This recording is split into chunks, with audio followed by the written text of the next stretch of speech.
వేల కోట్లు దోచుకునే వాళ్లకే పెద్ద పదవులు కావాలి. నేను అందరిలాగా పైరవీలు చేసి దోచుకునే వాడిని అయితే కాదు. మళ్లీ ఎమ్మెల్యే పదవి రాజీనామాకు సిద్ధం.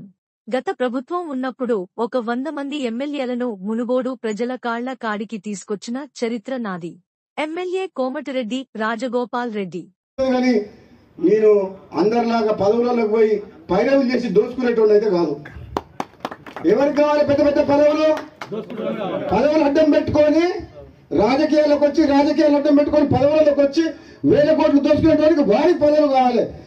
ఎంత పోరాటం చేస్తే అవసరం అయితే మళ్ళా త్యాగం చేసి పోయినసారి ప్రభుత్వాన్ని మీ కాళ్ళ తీసుకురాలే, తీసుకొచ్చినా నేను రాజీనామా చేస్తే మొత్తం టీఆర్ఎస్ ప్రభుత్వం 100 మంది ఎమ్మెల్యేలు మునుగోడు ప్రజల కాళ్ళ కాడికి రాలేదా? అవసరమైతే అంత దూరం కూడా పోతా. నేనైతే భయపడా. మీ అందరికి మాటిస్తున్నా మళ్ళా